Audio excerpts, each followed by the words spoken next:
Hi hello welcome to my channel. ఇవాళ మనము తెనాలి రామలింగ హాస్య కథలు సిరీస్లో భాగంగా ఒక కథ చెప్పుకున్నాము. ఒకరోజు రాయలవారి సభకి ఒక ముసలాయన కర్ర పట్టుకుని మెల్లగా నడుచుకుంటూ వస్తాడు. రాయలవారు ముసలాయన ఏమిటి నీకు వచ్చిన ఆపద అని అడుగుతాడు.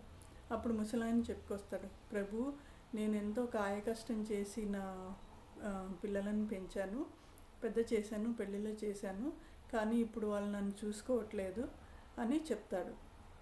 నేనేమో ఏమీ చేయలేకపోతున్నాను, వృద్ధుడిని అయిపోయానంటే అప్పుడు రాయలవారు రామకృష్ణని సలహా అడుగుతారు. రామకృష్ణ ముసలాయనకి ఒక మూట నిండా నాణాలు ఇచ్చి, బంగారు నాణాలు పంపిస్తాడు వాళ్ళ ఇంటికి.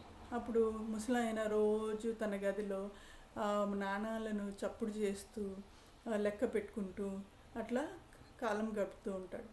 అయితే ఈ కొడుకు కోడళ్ళు అది వింటారు.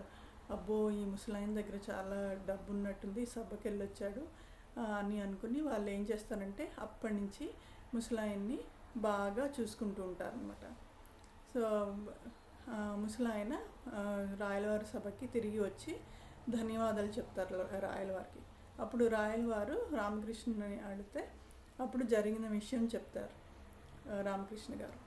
అప్పుడు రాయలవారు తెనాలి రామకృష్ణ సమయస్ఫూర్తికి మెచ్చుకుని ఆయన్ని అభినందించి సత్కరిస్తారు. అయితే మోరల్ ఆఫ్ ది స్టోరీ ఏంటి అంటే, వృద్ధులు అంటే తల్లిదండ్రులు చిన్నప్పటి నుంచి పిల్లల్ని పెంచి పెద్ద చేస్తారు.